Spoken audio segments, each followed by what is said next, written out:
El curso de farmacología es un curso vital, igual que todos los cursos. Sin embargo, esto tiene mucho más impacto porque la farmacología es básica para la terapéutica, y la terapéutica se realiza en todas las especialidades clínicas, quirúrgicas y diagnósticos inclusive. O sea que es importantísimo. Otro de los aspectos importantes de la farmacología es que la farmacología se enseña también en odontología, en obstetricia, en farmacia, pero en medicina es diferente, porque en medicina justamente la farmacología, el objetivo principal es tener bases para la terapéutica. En cambio, cada uno de ellos es importante en enfermería, en odontología y obstetricia tienen un petitorio restringido, pero también tienen sus objetivos. Bueno, vamos a dar inicio a la... Antes de eso vamos a mostrar las autoridades del Consejo. Tenemos al decano, a los miembros, los representantes del tercio estudiantil, la directora interina del Departamento de Medicina. Hay un instituto de investigaciones y la doctora, la secretaría académica está a cargo de la doctora Hilda Jurupe, que también es profesora y fundadora de la facultad y fundadora del curso de farmacología. Entonces, la secretaria administrativa, el doctor Próspero Rojas. El director de la escuela, el doctor Rodolfo Santiago. Y también tenemos acá en la unidad de registros y matrícula a la doctora Vilma Herencia Reyes, que es coordinadora conmigo del curso de farmacología. Ya tenemos acá las autoridades, a la doctora Hilda, a la doctora Vilma. Y esto es importantísimo que lo tengan en cuenta, la biblioteca especializada, la licenciada Francisca Valero. Acá tienen bastantes bases de datos, tienen revistas, libros, entonces pueden comunicarse con ella. Los profesores de la facultad, actualmente, bueno, ayer estuvieron todos, no sé si ahora creo que no han podido venir todos, porque ya están haciendo algunos con grupos de prácticas o talleres. Entonces, la plana docente está compuesta por el que habla, que soy coordinador del curso. Yo soy médico internista, digamos con maestría en enfermedades infecciosas y tropicales, con experiencia docente en la Universidad Nacional de San Marcos, con experiencia docente en la Universidad San Martín y con experiencia docente en la Universidad San Martín en odontología, pero sí, en odontología. Y profesor invitado acá desde hace muchos años, hace más de 10 años, para ciertos temas, y ya desde hace 2, 3 años estoy coordinando el curso en esta universidad, en la Universidad Ricardo Palma. La doctora Hilda Jurupe es fundadora del curso y organizadora del curso de farmacología, tanto en los componentes, tanto teórico como práctico, y seminarios, talleres, y la introducción a la investigación formativa, la doctora Hilda Jurupe, que es bióloga. La doctora Vilma Herencia, de igual manera, que es coordinadora de práctica, pero los dos coordinamos el curso.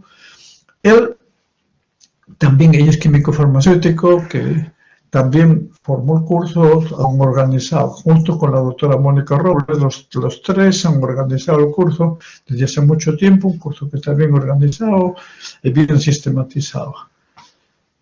Luego tenemos al doctor Luis Okamoto Kuniyoshi, que es médico internista, con maestría también, pero que, bueno, él tiene antecedentes muy importantes de ser profesor en la Facultad de Odontología en la Universidad San Martín.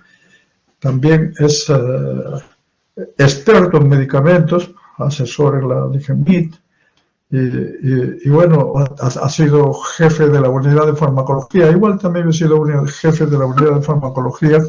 Luego fue el doctor en el Hospital Edgardo Revalliat de Martins, o sea, relacionado con el tema, con la especialidad. Y por último tenemos al doctor César Braulio Cisneros Hilario, que es químico farmacéutico, que tiene maestría y nos está acompañando ya hace un año. Y lógicamente él está en la parte de prácticas y también en la parte de talleres.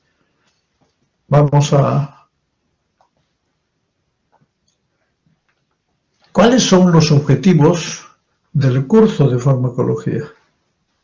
Los objetivos del curso de farmacología son, digamos, adquirir conocimiento farmacológicos. Esto es fundamental. Que vamos a ver cuáles son los conocimientos importantes, pero conocimientos de farmacología son importantes para que al final lo que interesa es hacer un uso razonado de medicamentos. Si usted hace un uso inadecuado, no es un buen objetivo. Entonces, ¿pero para qué se aplican los conocimientos? Vamos a ver qué conocimientos luego para la aplicación terapéutica, pero una aplicación terapéutica científica y racional. No se puede hacer una aplicación terapéutica empírica, definitivamente, a veces al inicio, por 1 o 2 días, pero tiene que hacerse científica y racional porque esa es la característica del médico. ¿Y para qué se aplica? Para hacer diagnóstico, prevención y tratamiento, generalmente en enfermedades prevalentes. ¿Qué conocimientos farmacológicos son primordiales? Uno, la farmacocinética.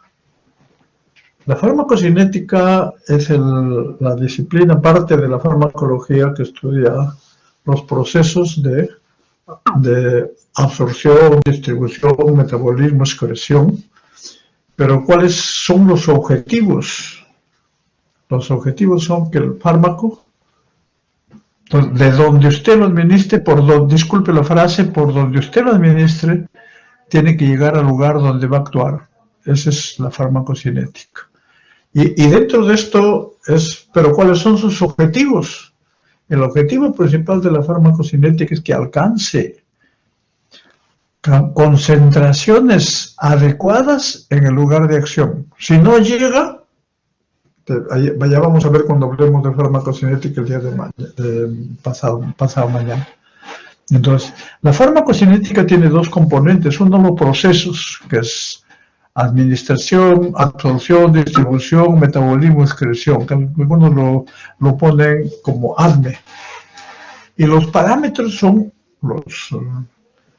cómo medir los procesos. La absorción es con biodisponibilidad, después se hace la distribución con unión proteica, llegada a los tejidos, volumen de distribución, el metabolismo, digamos, ya se empieza a preparar para eliminar el fármaco y luego la eliminación del fármaco.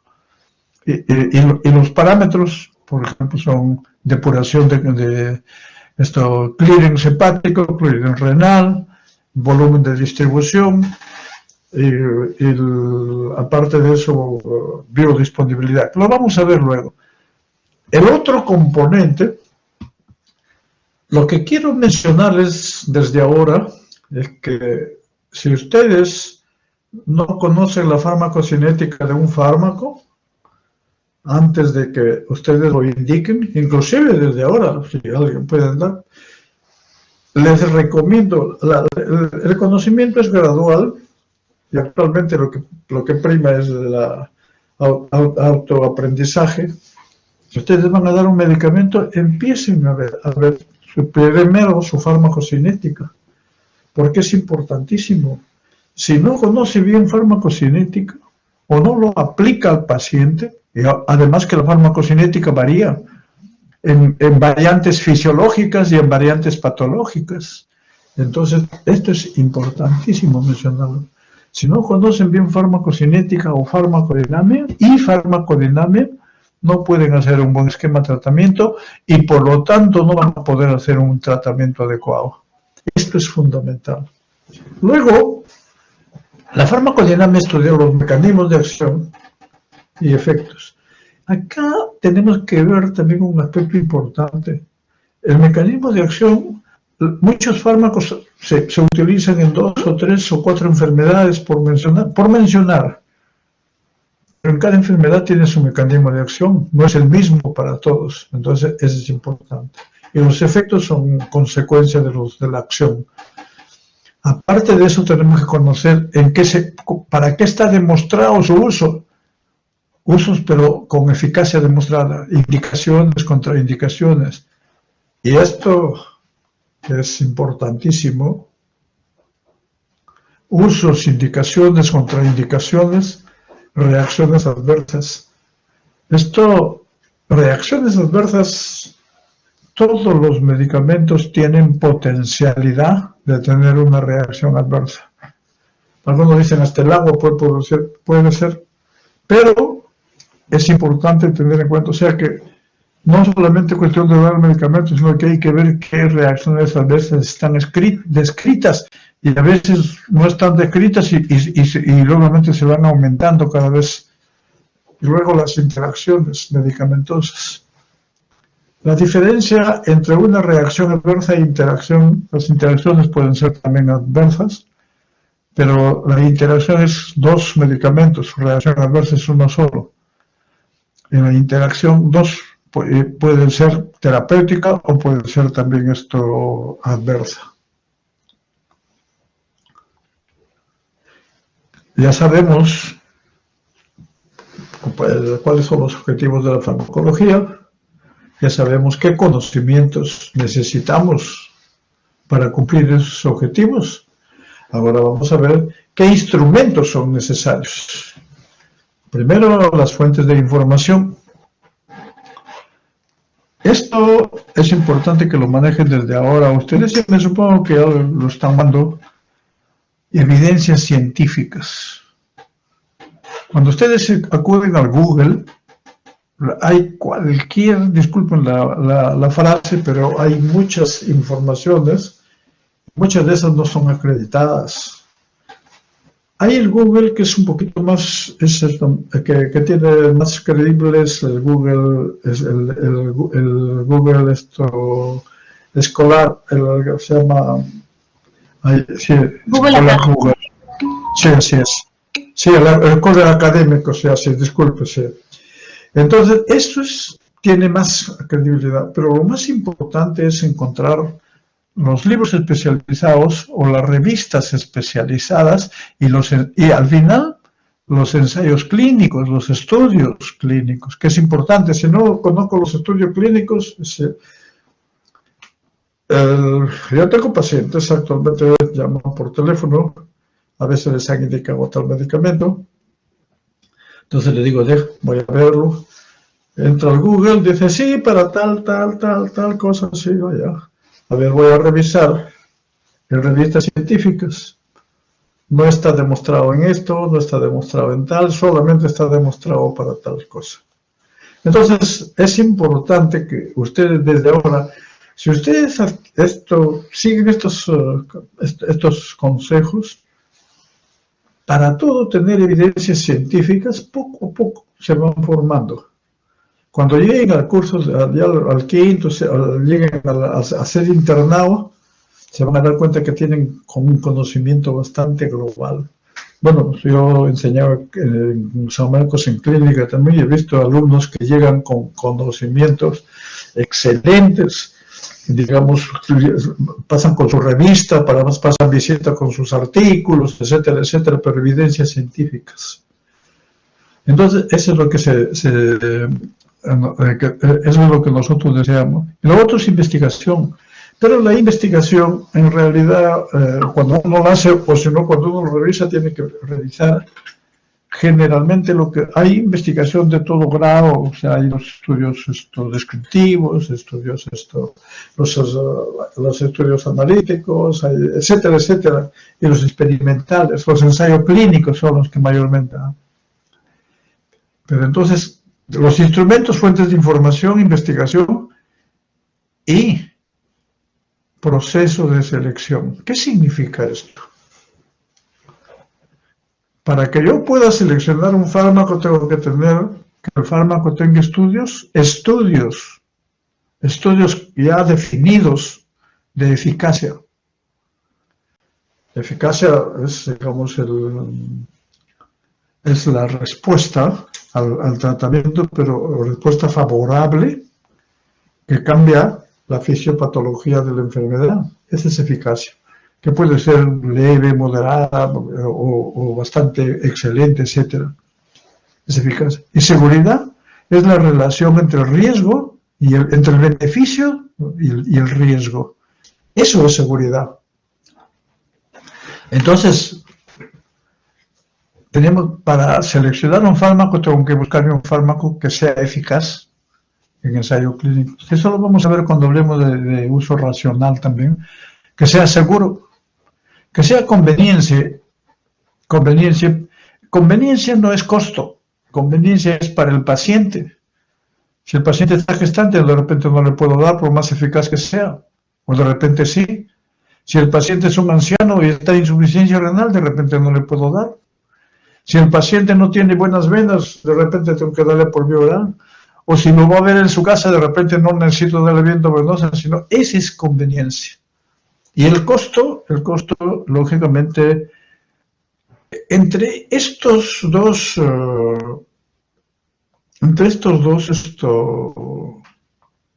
parámetros, primero tiene acá, bueno, acá vamos a ver.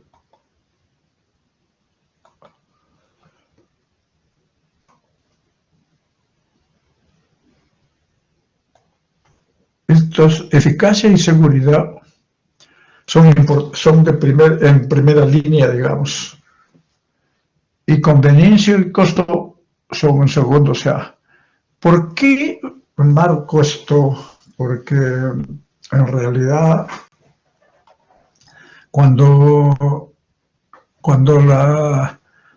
a veces se entiende mal y dice voy a comprar el medicamento más barato. No. Voy a comprar, primero tengo que ver que el medicamento sea eficaz y que sea seguro. Luego de esto, yo veo el costo. Si tengo dos que tienen eficacia y buena seguridad, yo escojo el más barato, con toda seguridad. Entonces, a eso se refiere. Y todo esto está orientado a lo que es la prescripción racional. ¿Cuáles son las competencias al finalizar el curso? Conocimiento de grupos farmacológicos para enfermedades prevalentes. Ya hemos mencionado utilización correcta de las fuentes de información científica. Acostúmbrense desde ahora, por favor, les ruego, les sugiero, desde ahora toda información tiene que ser información científica. Inclusive para los trabajos que vamos a hacer en talleres, por favor busquen información. Hay alumnos que buscan información científica desde el comienzo y en realidad inclusive nos motivan a nosotros para ir buscando más información, pero no busquen información por Google simplemente, o sea, saquen información científica. Comprendo, porque yo también lo he pasado a veces tedioso, que no hay tiempo, tiempo hay. Poco a poco, si ustedes se van organizando, no van a tener ningún problema. Poco a poco se va aprendiendo. Aplicación de los conocimientos para seleccionar los fármacos, ya mencionamos cómo se selecciona. Aplicación de fundamentos para una prescripción razonada. Tengo que seleccionar un fármaco que tenga más beneficio que riesgo. Y además, tanto en los procedimientos terapéuticos como diagnósticos. Y acá tenemos dos conceptos más. Utilizar normas de farmacovigilancia y desarrollar líneas de investigación formativa, que eso es lo que hacen ustedes van a hacer también de este año. Acá en farmacología ya tienen una investigación formativa dentro de la práctica de laboratorio. Y utilizar los conceptos y normas de farmacovigilancia. Esto es importante. ¿Por qué? Porque la farmacovigilancia es una disciplina que detecta, evalúa, previene y maneja las reacciones adversas. Entonces, cuando ustedes dan un medicamento al paciente, ¿qué posibilidades existe independientemente de la patología, si le da un medicamento a un paciente, el objetivo ideal es que le mejore sus síntomas, no le produzca daño, que tenga sensibilidad, y pasó. Esa es una posibilidad. La segunda posibilidad es que le haga bien, pero también le produce mucho daño. Esa es otra posibilidad. La tercera posibilidad es que no haya. Dice, bueno, no produce daño, pero no es eficaz, no está demostrada su eficacia. Esa es otra posibilidad. Y la otra es que le haga daño y que no sea eficaz. Entonces, es importantísimo tener en cuenta estos conceptos. O sea, cuando usted da un medicamento puede pasar cualquiera de los 4 procesos que hemos mencionado. Entonces tengo que saber si es beneficioso o hay riesgo, etcétera. No puedo dar una terapia así nomás. Ya hemos dicho utilizar los conceptos de farmacovigilancia y desarrollar líneas de investigación formativa. Esto lo están haciendo ya ustedes ahora. Lo van a hacer. Ahora, el curso de farmacología general tenemos la unidad 1, la que estamos haciendo estas 2 semanas, aspectos generales, farmacocinética, farmacodinámica, reacciones adversas, farmacogenética, etc. Pero toda esta unidad está relacionada con el resto de unidades. Son 6 unidades del curso. La unidad 2 más unidad 1 es la primera evaluación. Unidad 3, segunda evaluación. Unidad 4, tercera evaluación. Unidad 5, 4 evaluación. Y unidad 6, quinta evaluación. Con esto se saca el promedio. Entonces ya acá tenemos los componentes de las unidades. Las actividades del curso son 6 unidades temáticas participativas, ya hemos dicho teorías, 6 unidades que acabamos de describirlo, prácticas de laboratorio, 3 horas académicas y seminarios, talleres, 3 horas académicas. Las prácticas de laboratorio, como les van a mencionar ya en esta semana, tienen una guía de práctica. Entonces la guía de práctica ahí está todo anotado, es una guía bien desarrollada y bien adaptada esta vez para la presencialidad. Entonces, y luego en los seminarios talleres también tienen una guía de seminarios talleres. Los criterios de evaluación, en teoría hay 5 evaluaciones parciales cancelatorias, o sea, pero el 5 al 10% de las unidades anteriores, o sea, se puede poner conocimientos 5 al 10, 20% de la bibliografía recomendada, o sea, y 80% de las clases. Esto es importante. Las prácticas se evalúan los conocimientos, los procedimientos y la actitud, asistencia, colaboración, trabajo en grupo, etcétera. De 75%, y trabajo de investigación 25%. Todo esto está en sus sílabus. Yo lo hemos puesto, lo coordinamos con la doctora, para poner esto, a pesar que lo tienen en el sílabus, porque a veces el sílabus no lo leen. Yo les recomiendo, lean sus sílabus, lean sus guías, no presten trabajos de grupos anteriores, porque hay variantes, hemos hecho variantes, y ya se habíamos visto la vez pasada, que el trabajo es muy similar cuando habíamos hecho cambios. O sea, cada año, cada semestre se hacen pequeños cambios. Entonces, lo otro viene con relación a la seminarios, módulos, talleres, área cognitiva, conocimientos teóricos, en los seminarios 30%, guía de seminario, módulos, artículos, resumen, comentarios 30%, y área actitudinal 40%, que es asistencia, puntualidad, participación, discusión, colaboración. Luego, el promedio final se caracteriza porque el 50% es teoría y 50% la práctica, que incluye el laboratorio, talleres y el trabajo de investigación. Pero ojo, hay un requisito previo que es fundamental para aprobar el curso.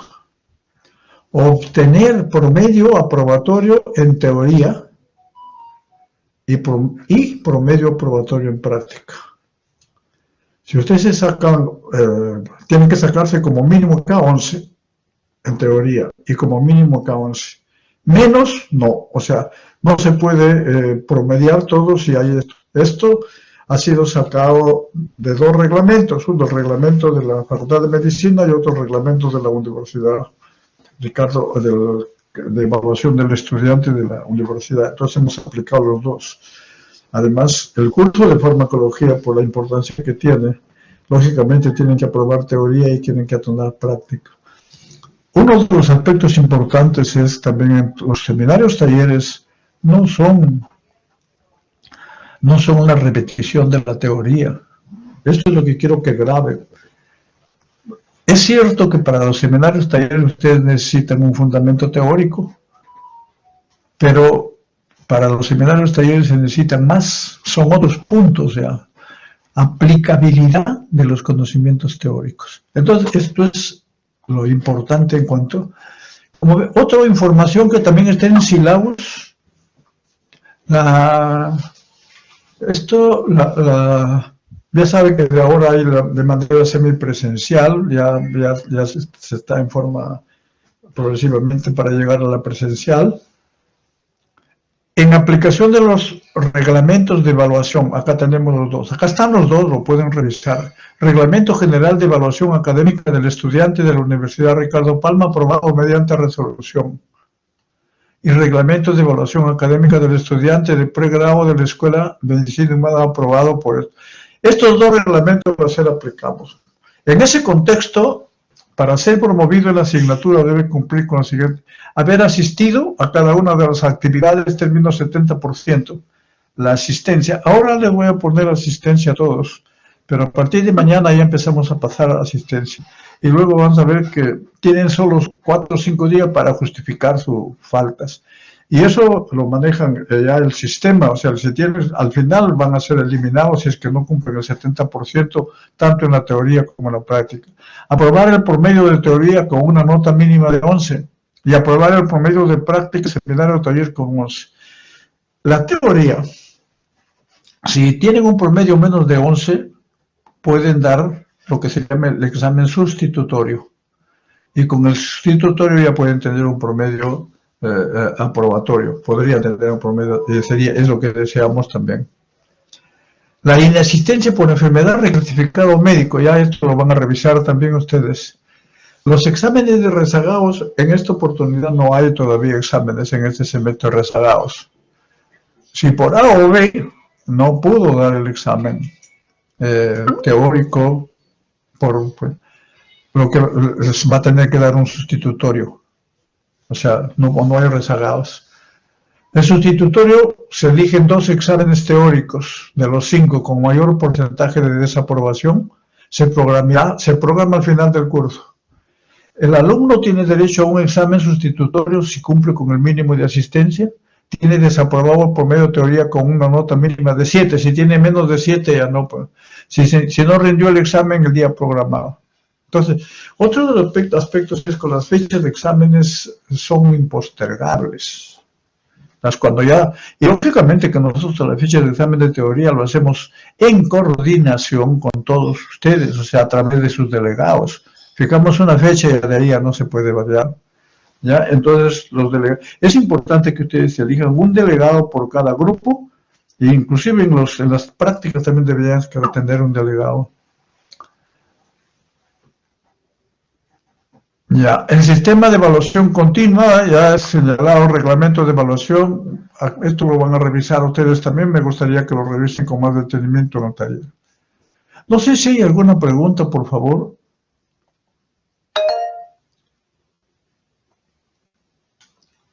Bueno, sí, doctor Mariano va. Sí, doctor, ¿qué tal? Buenos días, ¿me escucha? Buenos días. Sí, doctor, disculpe, en el caso de que tú o uno haya jalado lo que es práctica, ¿va a también poder dar lo que es el sustitutorio?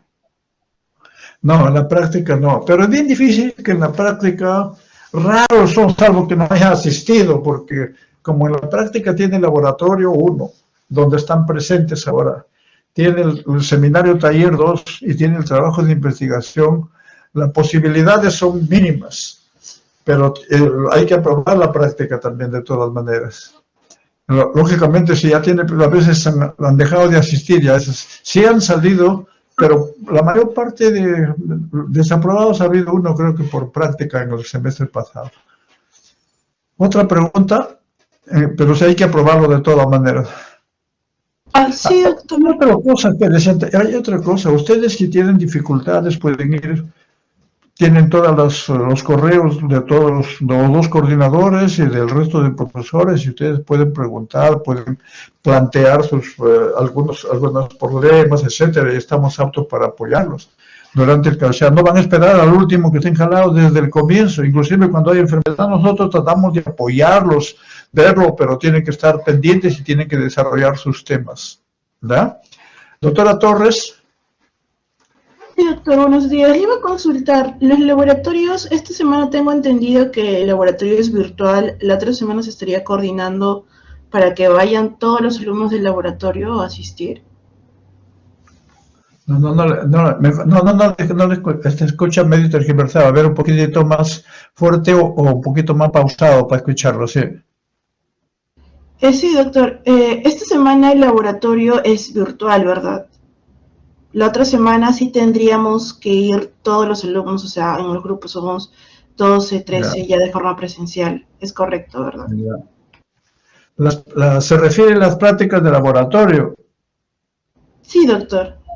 Claro, las prácticas de laboratorio ya tienen ustedes su programación, pero después pueden coordinar, si tienen alguna dificultad pueden coordinar con la doctora Vilma, y de repente a veces se los pueden ubicar. Eso se puede ir realmente cuando tienen problemas, pero también las prácticas de laboratorio son presenciales de todas maneras hasta ahora. De todas maneras, si tienen algún aspecto particular, me gustaría que se comuniquen con ella, que es la que está organizando ¿ya? Doctor, buenos días, aquí estoy. Doctor, buenos días. Buenos días, sí. Doctora Vilma, buenos días, sí, ¿qué tal? ¿Cómo está? Gusto saludarla, bienvenida, doctora, sí. Buenos días, chicos, sí. Ya, me gustaría que la doctora Vilma le va a dar algunos avances, sí, y luego algunas preguntas va a absolverlas, sí. Buenos días, chicos, bienvenidos a nuestro curso de farmacología y un gran número de alumnos. Buenos días, muy buenos días. Este semestre va a ser su primera experiencia en cuanto a actividad presencial. La gran mayoría de ellos han ingresado en el año 2020, justamente cuando se inició la pandemia, y no tienen aún experiencias de actividades presenciales. Entonces, y para nosotros también es satisfactorio y muy agradable que se dé inicio con nuestro curso. Buenos días, Giorgio. Esto, pues, con la medida y con todos los protocolos, sobre todo el cuidado que debemos tener hoy más que nunca en los laboratorios. Entonces, la actividad es presencial para todos. Por allí he recibido un correo que anoche lo estaba leyendo. Si le permiten la práctica presencial, no hay práctica virtual. Para todos es presencial, ¿ya? Y esto se ha consultado con las autoridades durante el proceso de matrícula y voy a decir una frase muy literal que lo mencionó el señor rector. Entonces, porque hubo muchas solicitudes, pedidos de que siga siendo virtual, porque estoy en provincia, porque estoy en otro país. Entonces, lo que se ha programado virtual es virtual, lo que se ha programado presencial es presencial. Algunos cursos tienen clases híbridas. Para las clases híbridas hay todo un diseño de tecnología. En nuestra facultad hay solo 4 cursos que van a desarrollarse de manera híbrida y son clínicos. Nosotros presencial, porque contamos con las medidas de bioseguridad, el distanciamiento, el aforo en nuestro laboratorio. Entonces, esto es para todos. Y quien no pueda asistir, pues tiene también, por no encontrarse en Lima, entonces lo llevará al siguiente semestre o cuando las cosas vayan mejorando. Entonces, pero no es que va a haber una clase de laboratorio presencial y vamos a hacer otra virtual, no, para todos es la misma actividad y todos van a recibir la misma actividad, los mismos contenidos académicos y pues por ende las mismas guías de trabajo para la actividad, en este caso esencial, que es la práctica de laboratorio. Entonces, el día de mañana iniciamos nuestra práctica de laboratorio. Esta semana solo tendremos clase en el horario de práctica de laboratorio, donde se les informará cómo se van a desarrollar estas dos actividades, práctica laboratorio 1 y seminario taller 1, que son informativos, expositivos en cuanto al manejo de las guías. Entonces, vamos a desarrollar de esa forma, ¿ya? Sí debo comunicar que en el subgrupo 2.6, ya que tenían el horario del sábado, para el seminario taller con el doctor Okamoto, se les ha cambiado para la noche porque también el doctor Okamoto en este último año nos ha estado acompañando en el curso y con horarios flexibles porque también realizaba una labor, una actividad laboral remota. Pero ahora ya todos están retornando a sus actividades presenciales y él ha sido informado que a partir del 1 de abril retornará a su actividad presencial en el Hospital Reberliati. Entonces, esto nos ha obligado un poquito, yo les pido disculpas por ello, entonces el doctor había solicitado mantenerse en la actividad remota, asegurábamos este semestre, pero ya como por la evolución de la pandemia también las autoridades están tomando estas medidas, lo mismo que en nuestra universidad. Pues nada, chicos, nos vemos el día de mañana con el subgrupo 2.1, 2.2, 2.3, 2.4 y el día viernes con el 2.5, 2.6 y 2.7. ¿Ya? Daniela, ¿tiene alguna pregunta? Sí, doctora, una consulta. Entonces, esta semana, por ser la parte introductoria de la clase de laboratorio va a ser virtual. Todo virtual, hija. Y a partir de la próxima semana todo, y la próxima semana todo ya y doctora, ¿cómo corresponde? Una consulta más. Con respecto a los exámenes, ¿van a ser presenciales o virtuales? Exámenes teóricos aún se mantendrán virtuales, ¿ya? Aulas no estamos aperturando en la universidad, ¿ya? Aulas no se está aperturando, okay. ¿Ya? Y los exámenes de laboratorio sí, en la misma clase presencial. Okay. Ya, hija, ya. A ver, ¿quién me está escribiendo?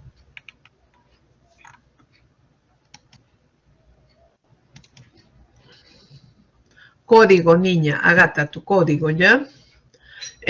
Sí, por lo pronto tenemos ese detalle. De repente, a mitad del semestre, nos autorizan a aperturar aulas y nos dicen, vuelvan a la presencialidad los exámenes, lo haremos, si hay las medidas de bioseguridad. Por lo pronto es virtual, ¿ya? Entonces, veamos cómo evoluciona todo este semestre, ¿ya?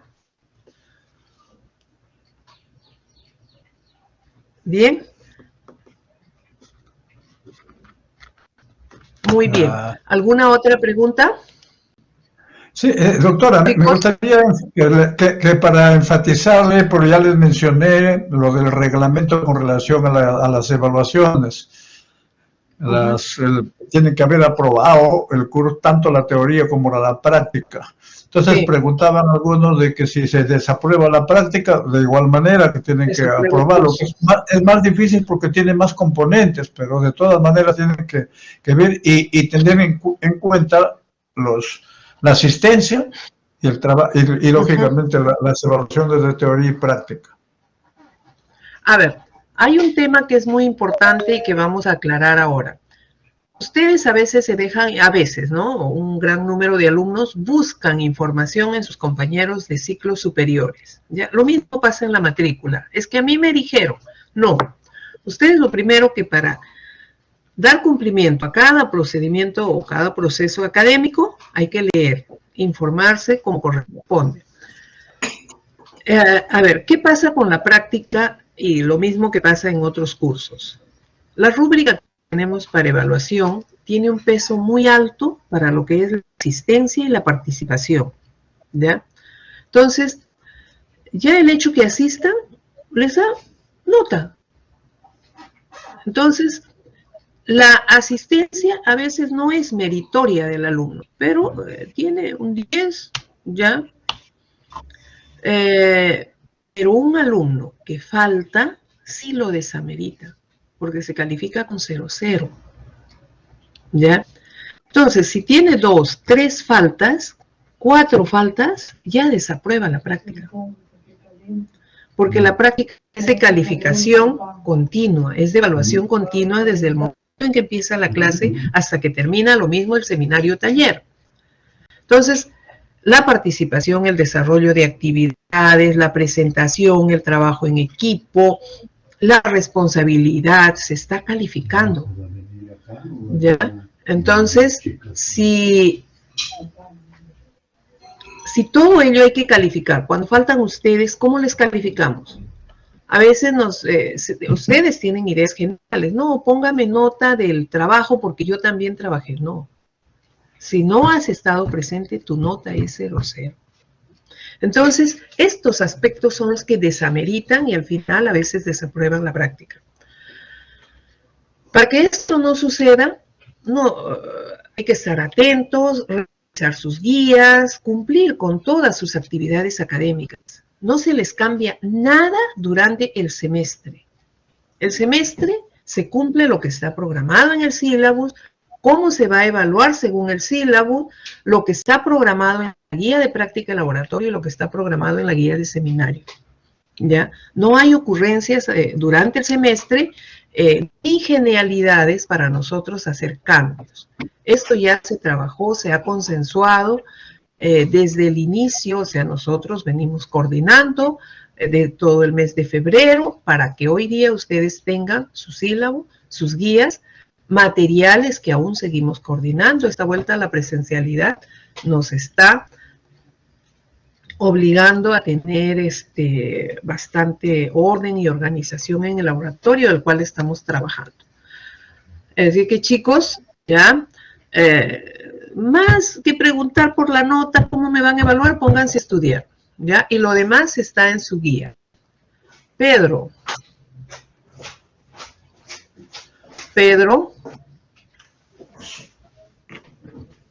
Sí, doctora, ¿qué tal? Buenos días. Una consulta, y en el caso de que, por ejemplo, en práctica, en laboratorio, uno de los compañeros esté con síntomas de COVID y se realice la prueba y salga positivo, ¿a todo el grupo de laboratorio también se le tiene que realizar la prueba o cómo son las medidas? Contemplado. Ayer se ha publicado el manual de la universidad. Allí ya nos regimos con los protocolos de la universidad. Ya, esperemos que estos casos no se den, pero tenemos que seguir los protocolos. ¿Ya? ¿Qué pasaría si a mitad de semestre, si a mitad del semestre el gobierno, o por situaciones de aumento de números de infectados, decide y dice todos a aislamiento? Tenemos que volver a la virtualidad. ¿Estamos preparados para ello? Sí, sí. ¿Estamos retornando de manera gradual a la presencialidad? También. Lo tenemos que hacer de manera ordenada, organizada. Pero si hubiera una situación como esa, todos tenemos que volver a la virtualidad. ¿Y estamos preparados para ello? Sí. El 2020 nos cogió cuando no estábamos preparados y hemos sacado adelante un semestre. Ahora hagámoslo con la misma responsabilidad y con la misma dedicación. ¿Ya? Así que, doctora, chicos, protocolos. Sí, doctor. Ya, con relación a las vacunas, desde el punto de vista técnico, la vacunación completa, la que tiene mejor protección, son las 3 dosis. La vacunación incompleta es con 2 dosis, o sea, generalmente deberían tener sus 3 dosis. Y el otro aspecto, lógicamente, ya yo leí también el reglamento sobre que es muy bueno, que ha salido bien detallado para las normas de bioseguridad y en la universidad, en los laboratorios, pero es bueno que cuando tengan algún síntoma inicial, se comuniquen con la doctora o se comuniquen de inmediato, antes de que ya avance, porque les van a hacer su detección temprana y todo para evitar la propagación, y a veces no es, pero es necesario que se comuniquen ante un síntoma y tienen que cuidarse notablemente. Es bueno que entre todos tenemos que erradicar esto. No sé, algo que quiera agregar usted, doctora.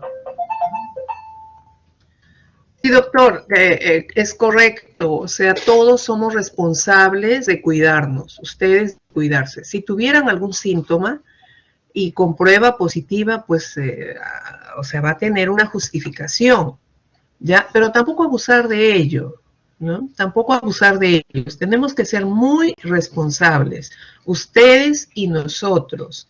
Esta es una experiencia que a todos nos preocupa, todos vamos a llevar adelante.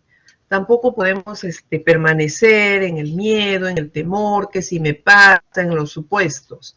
Entonces, las vacunas han demostrado ya la eficacia y esto está permitiendo pues controlar esta pandemia, que no hayan casos graves, que los síntomas sean leves, que la duración del periodo, ¿ya? Del periodo de infección, pues sea menor. Entonces, con todas estas, más las medidas de bioseguridad, el distanciamiento que ya hemos diseñado en los laboratorios, entonces, todo ello nos va a permitir llevar adelante con éxito el semestre. Tengan la responsabilidad también de cuidarse fuera de casa, fuera de la universidad, entonces, de mantener las medidas de bioseguridad, de contribuir con las medidas de bioseguridad, sean espacios hacinados, o sea, traten de evitar aglomeraciones con gente que no cumple con las medidas de bioseguridad, ¿ya? Entonces, vamos a ver cómo evoluciona en nuestro país, ¿ya?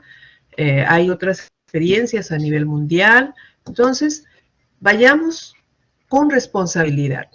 Bien, bueno, doctor, no le quito más tiempo, la clase debe continuar. Muchas gracias y chicos. Gracias, doctora. Gracias a todos también por su participación y es bueno que todos en todas las presentaciones haya participación. Bueno, vamos a iniciar. Gracias, doctora. Sí, yo voy a continuar también mi clase. Sí, ya vi la programación también, entonces ya no hay problema. Ya nos comunicamos. Gracias, doctora. Buen día, chicos. Nos encontramos mañana. ¿Ya? Buenos días.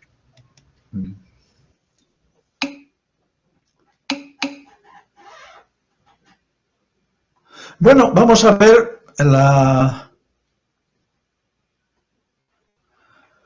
vamos a empezar ya la parte teórica de farmacología, son los principios generales. Que son, usted sabe que los objetivos ya mencionamos al inicio. Vamos a empezar con ¿cuáles son los objetivos de la clase de ahora? Definir la farmacología y sus alcances. Farmacología es estudio de los fármacos. Algunos le denominan esto fármacos, otros le denominan drogas.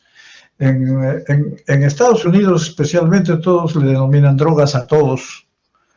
Acá nosotros le denominamos drogas a los fármacos de abuso. Y además todos son los alcances que tiene la farmacología. Definir el concepto de fármaco y de medicamento. Hay una diferencia entre lo que es fármaco y medicamento. Lógicamente el medicamento es un fármaco, Pero el fármaco no necesariamente es un medicamento. Fármaco es una sustancia química que interacciona con el organismo, y modifica funciones para arriba, para abajo, o sea, estimula o deprime, pero modifica funciones. No crea funciones, sino modifica las funciones. Entonces, en ese contexto, el Baigón, por ejemplo, interactúa con el organismo y modifica funciones. Puede causar hasta la muerte, pero ese no es un medicamento, es un fármaco nomás. En cambio, el medicamento es un fármaco, modifica funciones, pero que está aprobado o que está ya demostrado de uso para terapéutica, o para prevención, o para diagnóstico. Ese es el medicamento. Ya vienen ya de esto, con estudios, etcétera. Esa es la diferencia entre estos dos. El otro objetivo es conocer la terminología farmacológica. Acá hay también una pequeña error a veces. Una cosa es que se dice el nombre genérico del fármaco. Los fármacos cuando vienen con nombre comercial y debajo ponen el nombre genérico. Ese es un fármaco, entonces esa es la terminología. Nombre genérico, nombre químico, nombre de marca, etcétera, etcétera. Pero otra cosa es fármaco genérico. Entonces, esos son diferentes, que eso lo vamos a ver justo en el desarrollo del curso. Otro de los objetivos en esta clase también es conocer los estudios de los procesos farmacológicos. Un fármaco para ser comercializado, para ser aceptado, generalmente tiene dos fases. La primera fase es la fase preclínica, que son estudios en vitro y estudios en animales de experimentación para demostrar eficacia y seguridad. Cuando ya se realizan esos estudios, son evaluados por las agencias reguladoras y los aprueban no para uso, para que puedan hacer estudios clínicos, la fase clínica. Luego en la fase clínica, ya en la fase 3, les autorizan. Y una vez que autorizan, ya pasa, digamos, a usarse en toda la comunidad. Esto demora años. Y esto tiene sus requisitos, y esto tiene una inversión tremenda en los laboratorios y también en algunas instituciones. Y por último, vamos a ver también las diferentes vías de administración. Ya hemos dicho lo que es fármacos o droga, lo que es medicamento. Los alcances de la farmacología es obtener efecto sobre el proceso patológico. O sea, ese es la alcance. Si haya más beneficio, menos riesgo. Riesgo puede haber, pero riesgo mínimo. Si el beneficio es mayor que el riesgo, excelente. Pero si el riesgo es mayor que el beneficio, no se le debe dar. Provoca efectos tóxicos, por ejemplo, en infecciones, en neoplasias, produce efectos tóxicos. Son células, estas son células de crecimiento anormal, son células, microorganismos. Y lógicamente la farmacología, como ya mencionamos al inicio, prácticamente es la herramienta principal,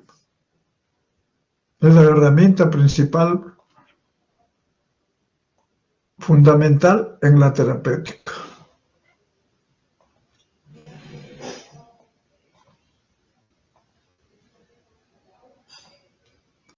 Esto es fundamental, porque en la terapéutica, si uno no conoce farmacología bien, ya hemos mencionado anteriormente, no puede hacer una buena terapéutica. El resto es empirismo. Y les digo con experiencia, lo que he enseñado en clínica también, a veces hay alumnos que llegan muy preparados, muy bien preparados en farmacología, pero hay algunos que no. Y van de frente a las guías. Pero cuando se les pregunta, nosotros, yo tengo algo de experiencia porque hemos sido, como hemos trabajado en la unidad de farmacología clínica, hemos participado en varias reuniones, etcétera, y se han hecho buenos trabajos. Y vemos a veces que en las recetas que hacen no están bien fundamentadas, no hay un conocimiento de farmacología. Nosotros preguntamos una vez a un grupo de médicos jóvenes cuáles eran las reacciones adversas del medicamento que acaba de indicar. Menos del 30% sabía, las interacciones también. El principio activo sí lo sabían, más del 50-60%. Pero mecanismo de acción, ¿no? Y estudios de eficacia muy pocos lo sabían. Entonces es importante esto, desde ahora, esto es fundamental. Tenemos acá una serie que se llama producto farmacéutico. Producto farmacéutico generalmente incluyen varias sustancias. Uno, medicamentos, que ya sabemos qué es. El otro son los medicamentos, los productos naturales de uso en salud en nuestro medio, o medicamentos herbarios creo que es en Colombia y en Brasil. Pero a diferencia de los medicamentos que tienen estudios de investigación preclínicos y clínicos, la mayor parte de estos no tienen, ni los dietéticos no tienen estudios de eficacia y seguridad, sino se basan en el uso tradicional. Lo usaron los incas, lo usaron los hindúes, los chinos, y lo usaron, y tienen una literatura que se llama literatura etnomédica. Sin embargo, en la actualidad, antes usaban las hierbas, que, bueno, se siguen usando y muchas de ellas apoyan en la terapéutica.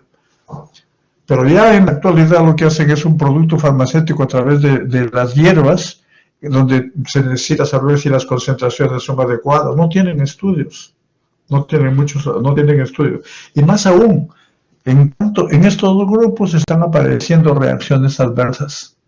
Y cuando ya hay reacciones adversas, nosotros solicitamos que para poder ser aprobados, ser comercializados, tienen que tener estudios en estos casos.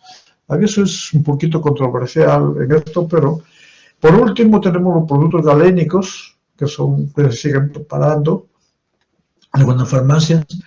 Productos biológicos es un avance en la biotecnología, donde usan el DNA recombinante, etcétera, etcétera, los anticuerpos monoclonales, que es un avance tanto en ciertas enfermedades crónicas, en enfermedades infecciosas y también, sobre todo, en enfermedades neoplásicas. Las ramas de la farmacología, tenemos todas las ramas, los que existen, la farmacoquímica, farmacocinética y farmacodinamia, farmacognosia, farmacogenética, y por último la farmacotecnia. Y una rama muy importante es esta acá,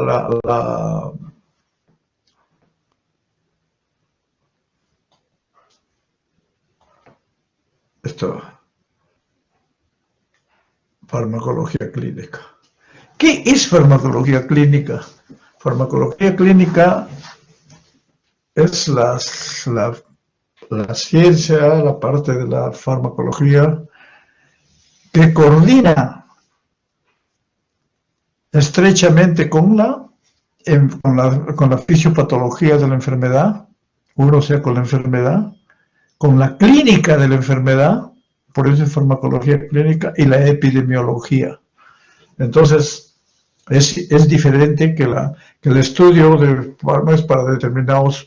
Esto es estudiar y vamos a ver qué significa la farmacoepidemiología. Farmacoquímica es muy importante porque en farmacoquímica también tenemos acá, estas son la estructura química de todos los fármacos, tienen estructura química, y si tienen estructura química pueden ser manipulados en cualquiera de los carbones, etcétera, para mejorar su eficacia, o para alterar su vida media, para disminuir reacciones adversas, etcétera, etcétera. Eso es lo que se hace.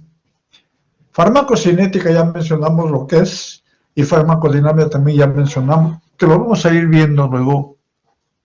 Farmacognosia es rama de la farmacología que estudia el origen de los fármacos. mineral, animal, vegetal. Y farmacogenética, actualmente en boga, que también hay la próxima clase va a ser se les van a ver ya cuáles son los farmacogenómica, farmacogenética, que es importante porque la farmacogenética es el estudio de la respuesta de los fármacos en relación con las características genéticas de cada persona. Hay algunos responden de diferente forma, otros unos responden de una forma, otros responden de otra forma, o sea que no todos son iguales. Si bien es cierto que es en el 1% nomás, pero hay variantes, o sea, pues dice, pero qué raro, si está demostrado, ¿no? Pues depende de los genes. Y hay alteraciones, la farmacogenómica puede alterar en el farmacocinética, en absorción, distribución, en el metabolismo sobre todo, porque pueden alterar lo que son inductores, inhibidores enzimáticos, y puede alterar también en la farmacodinámica, y puede alterar el curso de una enfermedad. Entonces, esto es importante tener en cuenta. Farmacotecnia es para elaborar, o sea, procedimientos para elaborar los fármacos, que actualmente hay inclusive buenas prácticas de prescripción, etcétera, buenas prácticas de manufactura, etcétera. Dentro de la farmacología clínica, que es una parte, se estudia también lo que es la farmacoepidemiología. ¿Qué hace la farmacoepidemiología? La farmacología estudia los efectos, estudia mecanismos de acción y efectos de los fármacos en una persona o en una patología. Pero generalmente, y esto lo hacen en estudios de fase 3, en cursos de fase 3 que vamos a ver luego en qué consisten. Pero la farmacoepidemiología estudia los efectos sobre la sociedad. ¿Qué pasó? ¿Qué pasó en la sociedad? Y esto, cuando ustedes revisan un ensayo clínico, generalmente dice, bueno, ve la eficacia. Pero cuando ya lo prueban para comercializarlo, ya no lo usan en la población que fue usada en el ensayo clínico, que hacen estudios que ustedes conocen algo de investigación, que hacen esto selección, criterios de inclusión, criterios de exclusión. Cuando ustedes ya lo usan, que está probado, ya no hacen criterios de selección, lo utilizan en todos los pacientes. La pregunta es, ¿tendrá la misma eficacia? O sea, ya no se llama eficacia también, sino efectividad. O sea, en la parte médica, ¿ya? En la grande población, ¿tendrá la misma seguridad? Y tal es así que las reacciones adversas se ven más en la fase de post-comercialización que la fase de precomercialización. Entonces, estudia los determinantes características y efectos del uso de fármacos en grandes poblaciones. Analiza el impacto real de los fármacos en la práctica clínica. Esto es, porque una cosa es que haya demostrado en un grupo de poblaciones, por ejemplo, en 2000, 3000, y otra cosa ya es en la población. Y ustedes han visto o han escuchado o han revisado con relación a las vacunas. A pesar que las vacunas se han hecho, los ensayos clínicos se han hecho en poblaciones 50, 100.000, 200.000, etcétera, y han demostrado, o un poco menos, han demostrado su protección. Cuando ya lo han usado, ya no como ensayo clínico, sino cuando ya han empezado a usarse las vacunas para prevención del COVID, ¿qué pasó? Y han aparecido reacciones adversas. Eso no significa que no se use, porque hay reacciones adversas de impacto, pero el porcentaje no es alto, es mínimo. Entonces, recién analiza el impacto real, antes no. Examina las diferencias entre la experimentación controlada y la práctica virtual, es que es lo mismo. De ahí que hay algunos pacientes que no quieren vacunarse porque dicen, no, tal persona le produjo linfoma a tal persona, pero eso es, salva vidas. La cantidad de pacientes que han utilizado son millones de gentes a nivel mundial, y las reacciones adversas pueden ser decenas no son más. Entonces, pues, a veces son de impacto, pero entonces el beneficio es mayor que el riesgo. Entonces, por eso es que hay que seguir usando. Esa es la idea. Examina las diferencias, ya esto mismo. Hace un seguimiento de investigación de los medicamentos sobre la sociedad. Nosotros, me acuerdo en un congreso que hubo para hacer un instituto de evaluación en la seguridad social, vinieron varios profesores de Argentina, Brasil y también de España. Entonces nosotros planteamos, porque yo también trabajaba ahí, planteamos que se deberían hacer estudios de utilización de medicamentos, que significa saber cómo se están usando nuestros medicamentos en nuestras instituciones. ¿Se están usando bien? ¿Para qué se usan? ¿Cómo se usan? ¿Y qué resultados hemos obtenido? Entonces, lógicamente en la discusión plantearon de que esto no debería hacerse, sino debería hacerse como estudios de investigación. Un momentito. Entonces yo aproveché que estaba el español y un argentino ahí y les pregunté en pleno congreso, y ellos mencionaban de que es fundamental. Ellos hacían, en España hacen estudios de utilización, saben cómo lo usan sus medicamentos, pero decía, ¿acá sabemos cómo se usan los medicamentos? No sabemos. ¿Sabemos qué está produciendo nuestros medicamentos en nuestra población? No lo sabemos. Entonces, esto es importante, estos estudios.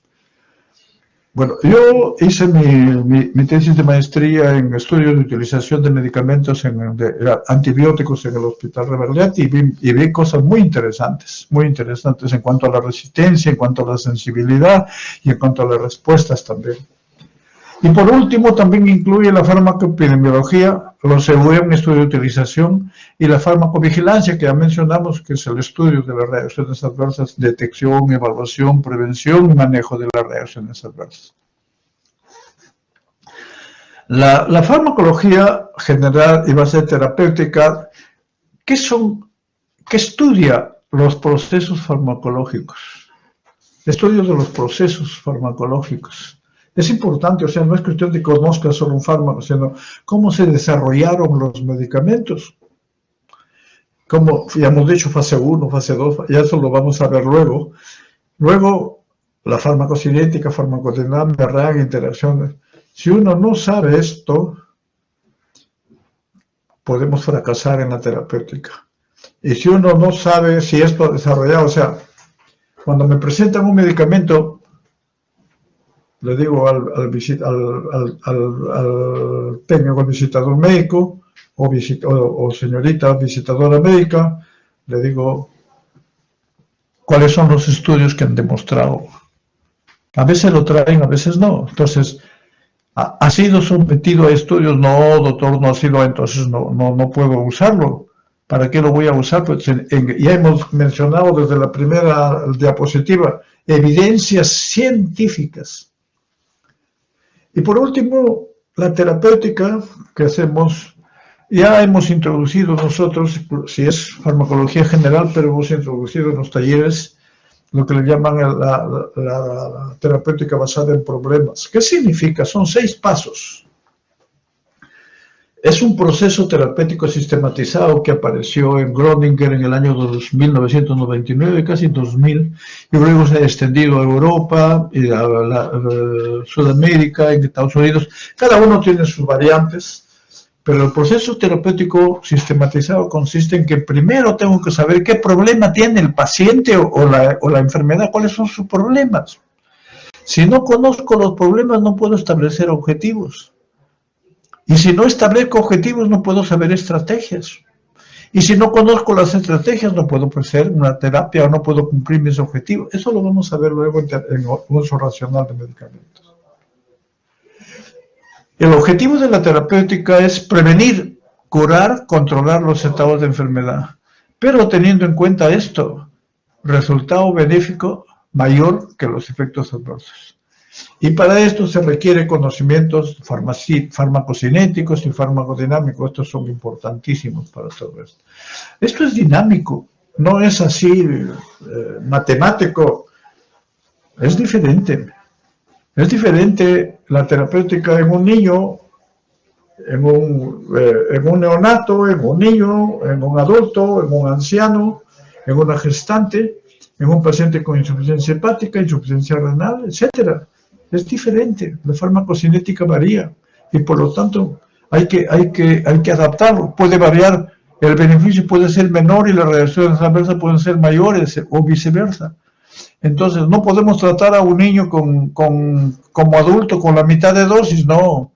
El niño tiene su farmacocinética, el adulto también, el anciano también, y los pacientes que tienen reacciones adversas también, los pacientes que tienen compromiso renal y hepática también. Ahora viene la denominación de los fármacos. La denominación de los fármacos, nomenclatura, o sea, cómo se llaman los fármacos, denominación. Uno, el nombre químico, identifica la estructura atómica y molecular. Justamente, esto es 4-hidroxiacetanilida. Esto es manipulable, inclusive hemos dicho, para diferentes medicamentos. Nombre genérico, asignado por la primera manufactura. Por ejemplo, acá, la primera mano le pusieron nombre de acetaminofén. ¿Y cuál es la ventaja del nombre genérico? Si usted compra con nombre genérico, usted lo pueden entender en la India, en la China, en Rusia, etcétera, etcétera, en todas partes del mundo. Pero si usted compra con nombre de marca, no necesariamente. Panadol en Estados Unidos, usted pregunta por Panadol, no tiene. Pregunta acá por Tylenol, de repente hay, pero pregunta en Europa, Tylenol no lo tienen. Paracetamol tienen, o acetaminofén o paracetamol es lo mismo. Esta es la denominación. Cuando viene un fármaco, viene con su nombre químico, su nombre genérico y su nombre de marca. En el caso del acetaminofén, en una parte del continente, en una parte se le denomina acetaminofén, en otra parte se le denomina paracetamol, que es lo mismo, igualito. O sea, no puedo recetar, darle acetaminofén en la mañana y paracetamol en la tarde, es lo mismo. Entonces, lo que hizo, hay la que se llama la denominación común internacional establecida por la Organización Mundial de la Salud, que establece un nombre, el DCI, denominación común para estos productos. Se denomina paracetamol a nivel internacional, que puede ser el acetaminofén, es lo mismo, hemos dicho. Nombre oficial, cuál es identificado en poblaciones como el USP, que es un resumen de todo lo que tiene la industria farmacéutica ya, y el formulario británico. Y el nombre de marca asignado por la compañía que vende el fármaco generalmente son nombres promocionales, no necesariamente. Bueno, vamos a... Luego ya tenemos los medicamentos existentes en el país.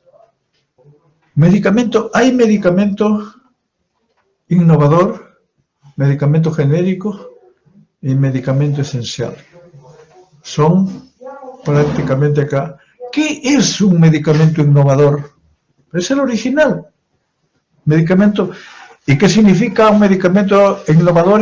El original, que hizo todos sus estudios preclínicos, clínicos, y lógicamente hizo una gran inversión de dinero para todas esas fases. A veces la fórmula a veces no la descubren ellos, la descubren instituciones, pero y como hicieron una gran inversión, el gobierno les da lo que se llama la patente de protección. Esa patente de protección se denomina, les hace practicar lo que se llama el monopolio. Y como hay monopolio, por 8 o 10 años, actualmente están disminuyendo ya esos años, 8 o 10 años, una vez que se comercializa, lo venden al precio que ellos quieren, pero nadie lo puede fabricar. Cuando ha pasado ya los 8 o 10 años, prácticamente ya se producen estas fórmulas, pueden ser vendidas, alquiladas, prestadas, regaladas, etcétera, etcétera. Es en términos criollos. Y otros laboratorios bien equipados pueden producir el mismo medicamento. Y lógicamente ya se conoce su eficacia, ya se conoce su seguridad, se conocen sus interacciones, porque ya ha pasado más de 10 años. Y los genéricos tienen las mismas indicaciones, digamos, que los innovadores. Entonces ya no hay razón para... En nuestro país pasa un problema muy especial. Lo que pasa es que el medicamento genérico en nuestro país es denominado medicamento genérico, lógicamente los que ya no tienen patente de protección, pero que tienen el nombre genérico. Pero en otros países puede ser con nombre de marca. Y en nuestro país, entonces, que han aprovechado los laboratorios, medicamento genérico, inclusive usted va a la farmacia y a veces no lo tienen, o si lo tienen muy poco, pero dice tengo de marca. Les pongo un ejemplo. Yo voy a una farmacia hace varios años y le pregunto, ¿tiene doxiciclina? Sí, señor, doxiciclina. ¿Quiere genérico o quiere de marca? Quiero genérico. ¿Cuánto cuesta? 20 centavos, creo, cada uno. ¿Y el de marca cuánto cuesta? 4 soles cada tableta. Allá. A ver, quiero ver cuál es la marca, el de marca. No, pero una marca diferente, ¿no? El original es la vibramicina, le digo. No es esto. Ah, no, eso no tenemos. Entonces, ellos están vendiendo medicamentos genéricos con nombre de marca. Y eso les permite ponerle precios elevados a los medicamentos a precios similares a los innovadores. Y a veces en el país ya no hay mucho innovador, sino todos son genéricos, pero genéricos de marca. Esto que falta reglamentarse bien en el país, cuál es genérico de marca y cuáles no. Y todos son genéricos. Los costos deben ser bajos. No hay razón para que sean muy elevados, porque estos fármacos genéricos ya no tienen estudios, ya no hacen estudios preclínicos, clínicos, ya se conoce todo, ya no necesitan. Y cuando lo compran para su elaboración, compran en quintales, todos lo compran, los innovadores, los genéricos lo compran en la India, la China, etcétera, etcétera, en quintales y de ahí usan una pequeña cantidad. Ya depende, cada uno tiene una receta, uno le pone un dulce, etcétera, etcétera, esos son otros aspectos. Entonces, esto es importante. Un medicamento genérico, tal es así que la Organización Mundial de la Salud ha establecido sus medicamentos en base a genéricos. Y los genéricos son buenos medicamentos. Ahora, que en nuestro país hay problemas a veces porque hay medicamentos Bamba, pero eso es penal. Medicamentos Bamba son diferentes, genérico es otra cosa.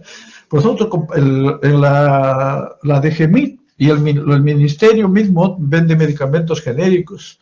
Entonces es importante. Hay algunos innovadores que son necesarios, que no hay medicamento genérico, lógicamente. Y medicamento esencial es el medicamento que no tiene que ver nada que sea genérico. Generalmente puede ser genérico, puede ser innovador. ¿Por qué? Esencial viene de esencia y esencia viene de vida. ¿Y qué significa? Si no tengo un esencial, se puede morir el paciente. Si no tengo una adrenalina, se va a morir. Entonces tiene que ver, esto, hay definiciones que vamos a ver posteriormente. La clasificación de los fármacos se hace en base a acciones farmacoterapéuticas, por ejemplo, analgésicos no opioides, clase farmacológica, antiinflamatorios no esteroideos, acciones moleculares, inhibición central de las ciclooxigenasa 2 a nivel central, otros factores, fuente química. Hay varios que lo vamos a ir viendo poco a poco. El desarrollo de medicamentos, como ya hemos mencionado, prácticamente el desarrollo de medicamentos para comercializarse, hemos dicho que hay dos fases fundamentales. Uno, la evaluación preclínica, que antes de la evaluación clínica. La evaluación preclínica primero han presentado su proyecto a la agencia reguladora y ellos le aceptan y luego lo desarrollan esto. Y si terminan esto y esto termina bien, pasa a la agencia reguladora y lo acepta prácticamente le acepta para que puedan hacer la segunda fase clínica, o sea, mire cómo ve todo lo que veo. ¿Qué hacen en etapa 1? Conocer la farmacocinética, farmacodinámica, farmacología básica experimental, lo que le llaman, esto es bastante amplio. Yo tengo un libro de farmacología clínica donde se avisa ahí la prueba del concepto, o sea, no es tan sencillo. Etapa 2, toxicidad aguda, dosis letal 50, dosis efectiva 50, índice terapéutico. Toxicidad subaguda, efectos teratogénicos, efectos cancerogénicos, antiinfertilidad, toxicidad. Esto es lo que se ve en la etapa preclínica. Si no, no pasara a la etapa clínica. En la etapa clínica ya tenemos, la evaluación clínica tiene 4 fases. La fase 1, la fase 2, la fase 3 y la fase 4. La fase 1 se hace, esta es la clínica. Con la fase 3 ya se pueden, los fármacos ya pueden ser aprobados para ser autorizados en la fase 4, su uso. Con fase 3 se aprueban. ¿En qué se diferencia la 1, la 2 y la 3? La fase 1 es para hacer estudios en realidad estudios de farmacocinética y luego la tolerancia. Por ejemplo, yo le doy 50, se hacen 40, 50 personas. He visto en otros países cómo se hace esto. Le doy 50 miligramos, lo toleró bien, no produjo ninguna molestia. Le doy 100, también lo toleró. 120 también, pero le doy 150, ya no. No. Hasta 120 le puedo dar, no le puedo dar más. Entonces acá conozco la dosis máxima que puede tolerar el paciente. Luego paso a la fase 2, donde ya no son personas normales, sino son pacientes, pero que también pocos pacientes, 50, 100, etcétera. Ahí que conozco farmacocinética, farmacodinámica ya en los pacientes y la búsqueda de dosis. Sé que le puedo dar máximo 120, pero acá empiezo a tratar con 50, ¿le produzco efecto? No. ¿Con 70 le produzco efecto? Sí, con 70 efecto. Entonces, la dosis mínima es 70 y la dosis máxima es 120. En este caso es el ejemplo. La fase 3 ya es para ver eficacia y seguridad, pero en grandes poblaciones, en miles de pacientes. Y generalmente son ensayos multicéntricos y que tienen ya un diseño especial para eso. La fase 4, autorización para nivel comercial, acá ya se ve sobre información sobre reacciones adversas, estudios crónicos, y acá tiene su auge lo que es la farmacoepidemiología, la farmacovigilancia y los estudios de utilización de medicamentos. ¿Ya? Entonces, bueno, entonces viene acá, podemos ver, se necesita para que un fármaco sea comercializado la fase 3. Esto lo van a revisar, ya hemos mencionado esto, sino este es un resumen. Y viene la fase 4, vigilancia después de la comercialización, y cuando pasan, acá ha puesto 20 años, pero pueden ser 10, pasa la patente de protección, vence, se empiezan a comercializar los genéricos, pero ya tienen todos los estudios.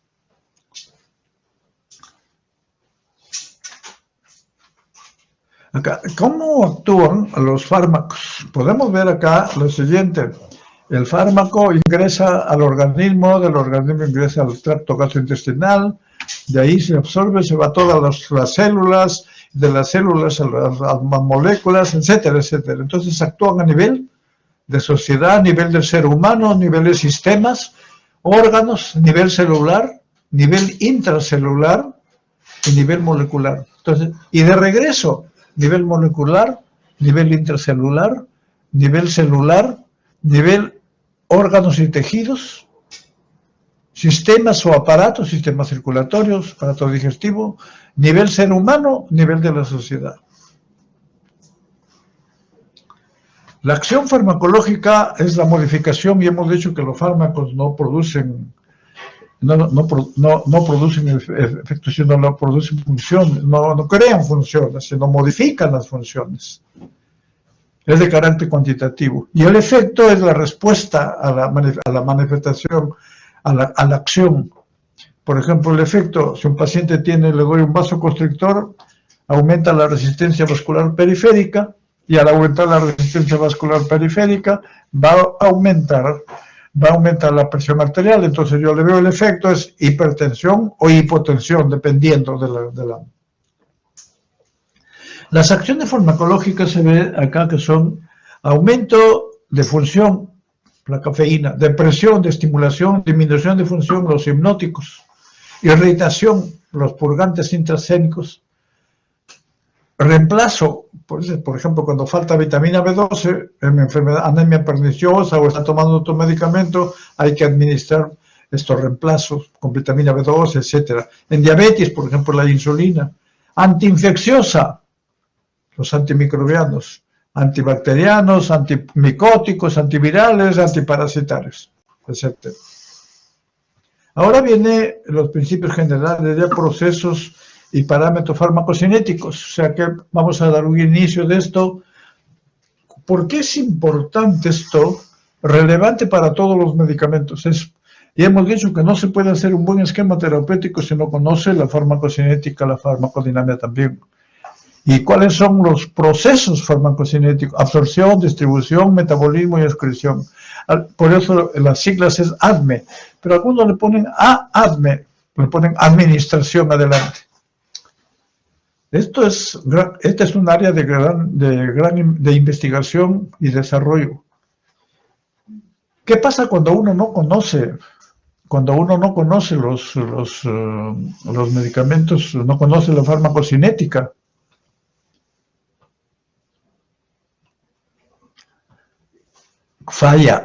Hay falla. ¿Y cuando hay falla? Cuando hay falla del cumplimiento, falla al alcance, no se alcanza a niveles efectivos en la zona de acción, produce efectos tóxicos o interacciones medicamentosas. Por eso que es importante que conozcamos todo lo relacionado con los conocimientos que hemos visto en la primera lámina al iniciar la clase. Pero la ventaja es que el paciente se siente más contento cuando usted le explica y le dice por qué debe tomarlo a tal hora, etc. Y lógicamente para entender las diferentes formas de dosificación.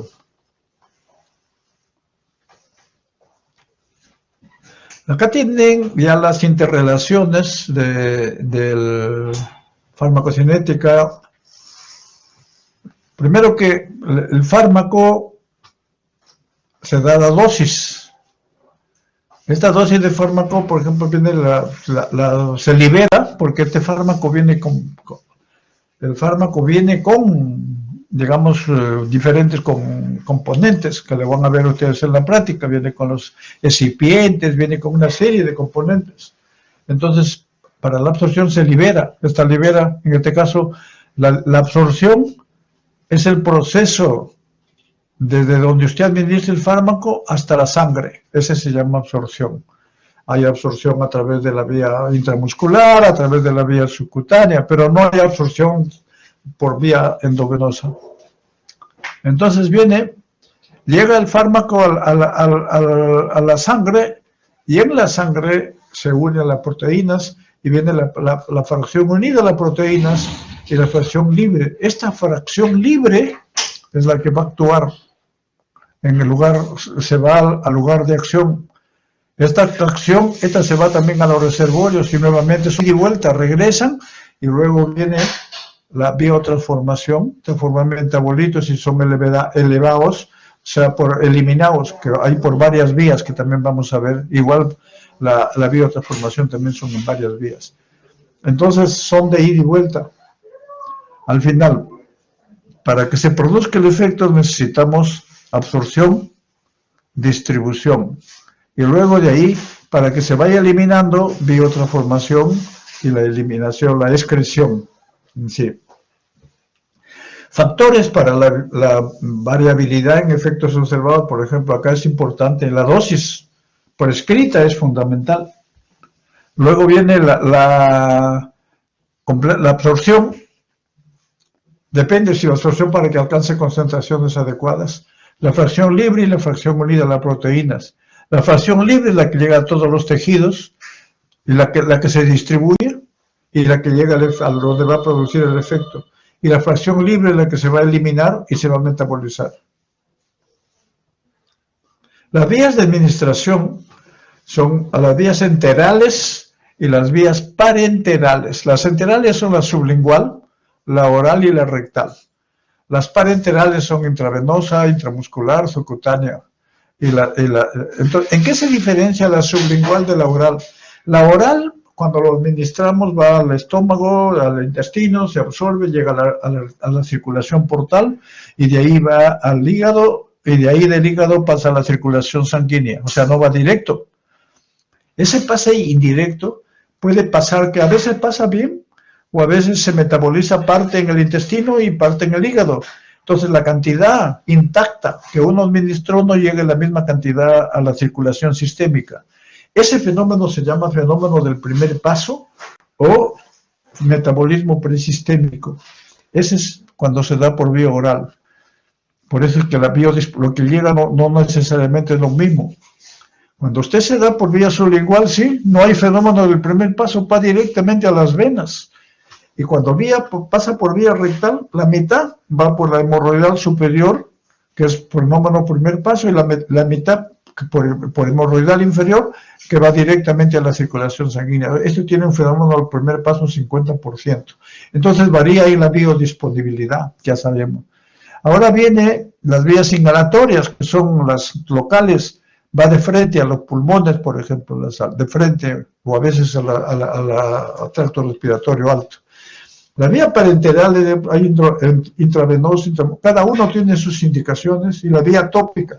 Entre la vía tópica y el parche transdérmico hay una diferencia sustancial. La vía tópica no llega a la circulación sistémica, en cambio el parche sí llega a la circulación sistémica, o sea, la transdérmica.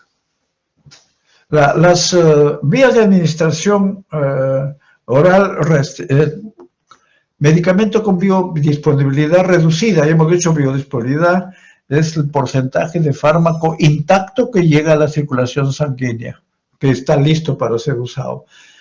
Biodisponibilidad reducida por efecto de alimentos, o sea, por eso se prefiere en términos generales que los fármacos deben usarse sin alimentos. En general, para todos los fármacos, la velocidad es reducida por retraso en el vaciado gástrico, puede ser. Tetraciclinas forman, esto lo vamos a ver cuando hablemos de antibióticos, forman quelatos con los metales y no se absorben, disminuyen notablemente su absorción. Los beta-lactámicos, aumento de la degradación en medio gástrico por retraso del vaciado, y otros aspectos, y otros fármacos también. Administración sublingual es muy vascularizada la zona sublingual, rápida velocidad de absorción, ausencia del fenómeno del primer paso. Medicamentos, los nitratos. Nosotros usamos, el paciente que tiene angina de pecho, se le puede dar un nitrato debajo de la lengua y en pocos minutos o segundos ya está actuando de inmediato y le produce vasodilatación coronaria y mejora el cuadro, dependiendo, no todos los cuadros, dependiendo de qué tipo de angina tengo, etcétera, etcétera. Y en el caso de, estos son inhibidores de enzimas convertidoras de angiotensina, el captopril, que lo usamos en urgencias hipertensivas. Una cosa es urgencia y otra cosa es emergencia. Vamos a ver, en urgencias hipertensivas no puedo usar el captopril por vía sublingual para bajar, actúa mucho más rápido.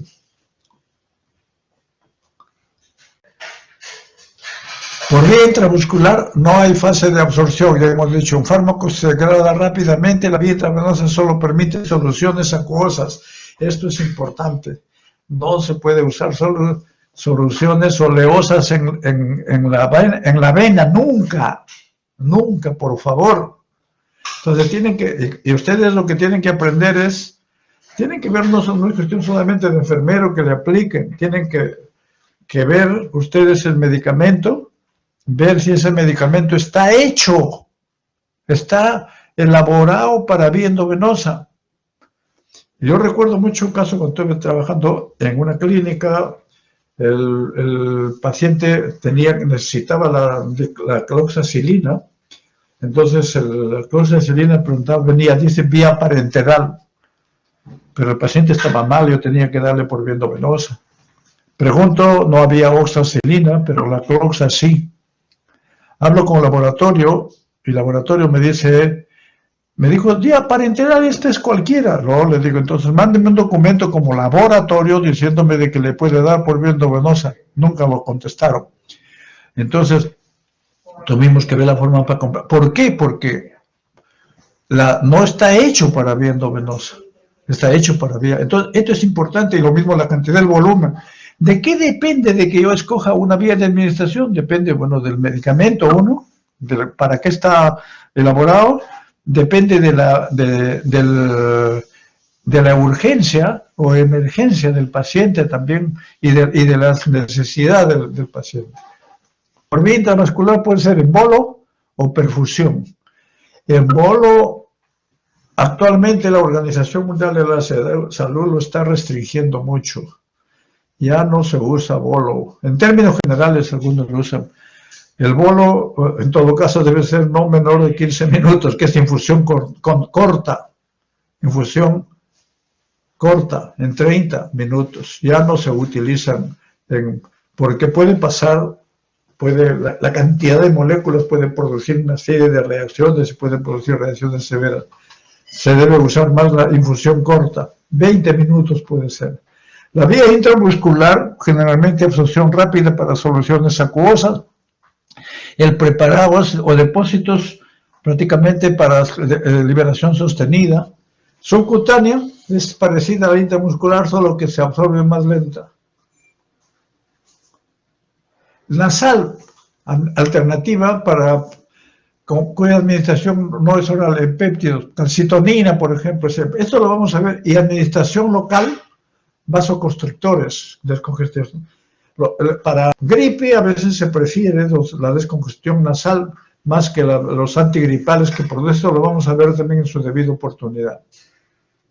La transdérmica, hay una serie de fármacos que existen, opiáceos, estrógenos, llega a la circulación sistémica, tienen bajo peso molecular, tienen una lipofilia intermedia, van pasando poco a poco, elevada potencia y vida media de eliminación corta más o menos.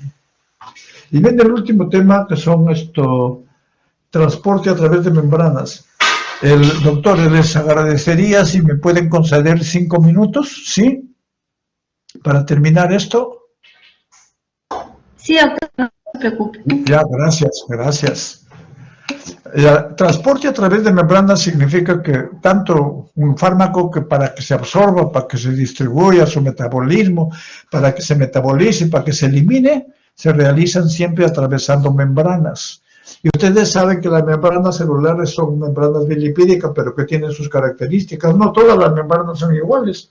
Las membranas son unas cosas en el intestino, otras membranas en el hígado, otras membranas en el riñón. Cada uno tiene sus características, pero hay características generales. La membrana celular es barrera. Los fármacos pasan a través de membrana de acuerdo al peso molecular, de acuerdo a la área de absorción. Si está vascularizada va a pasar más rápido, y de acuerdo a su liposolubilidad. Si son liposolubles van a pasar, más liposolubles pasa más rápido. Si no son ionizados, pasan más rápidos también.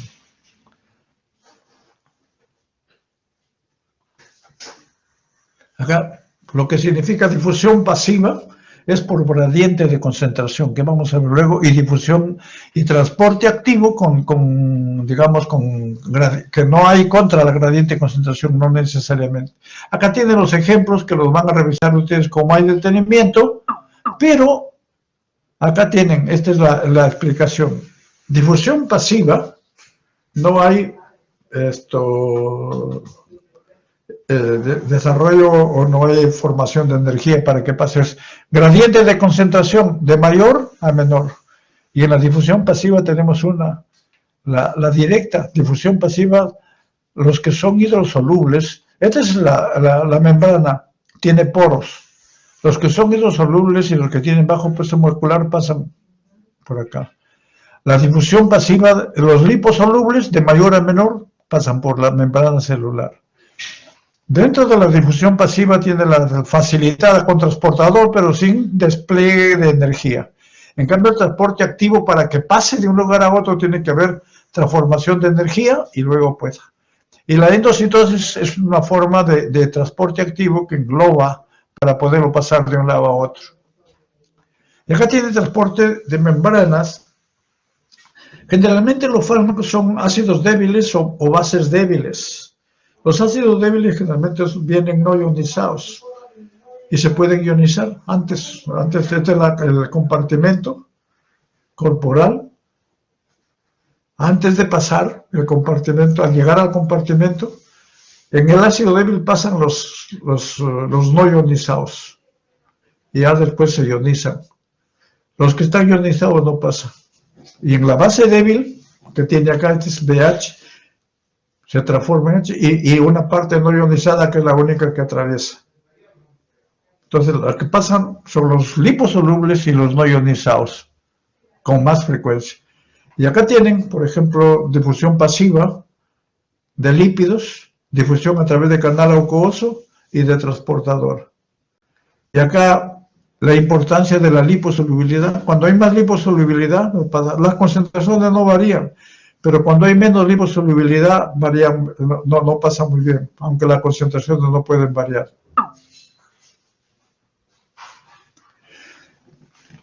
Es importante para el transporte a través de membranas no solamente el pH, el pK del fármaco. El pK es la cantidad de fármaco que tiene, digamos, formas ionizadas y no ionizadas. Esto es el pK, es el pH en el cual tiene la cantidad de... En este caso, el ácido salicílico tiene un pK de 3,5 y en la base débil un pK de 8,6. Y acá hemos visto, en cambio, el pH del ácido del jugo gástrico es bajo. Entonces, si son dos ácidos, prácticamente, ¿qué va a pasar? No se ionizan y por lo tanto van a absorberse con intoxicación. Pero si usted le aplica un antiácido acá, ya no se absorbe. Esa es la idea, ese es el impacto de la llama. Y lógicamente en orina también, que eso lo vamos a ver cuando hablemos de excreción. Y la base débil, al contrario, si usted le pone un antiácido, no se absorbe acá y lógicamente se absorbe en otro lugar. No se puede absorber y hay problemas. Y como ven, el pH en el plasma es diferente, el pH en el jugo gástrico es diferente. Entonces hay que tener en cuenta el pH plasmático, el pH el pK del fármaco y el pH del tejido. Y con eso estamos terminando. No sé si hay alguna pregunta, por favor.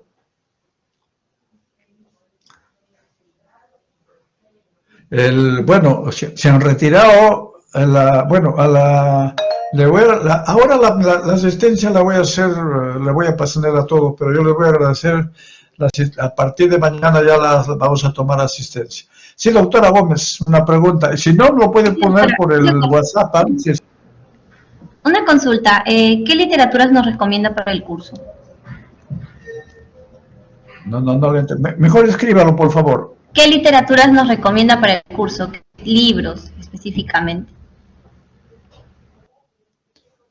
No. A ver, escríbalo, por favor.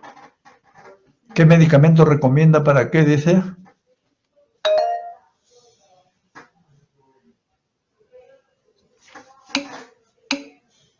La literatura, los libros, generalmente tenemos el Caxum. Está en el sílabo, van a ver la literatura que se recomienda.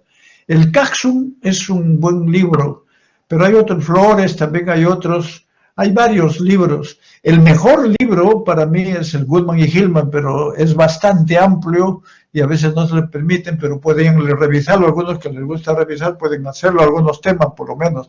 Es bien importante, es bien importante.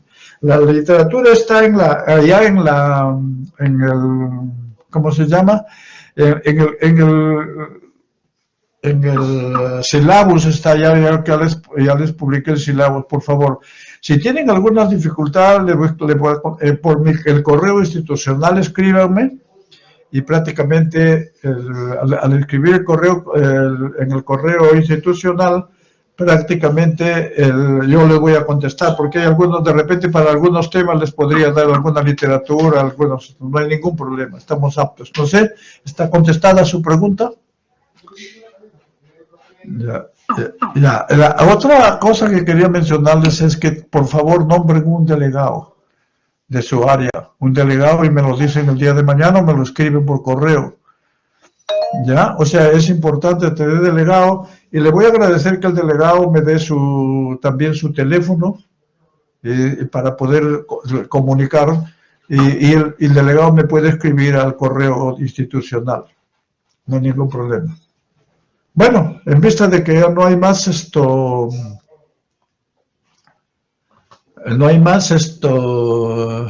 preguntas, gracias a ustedes, hasta luego.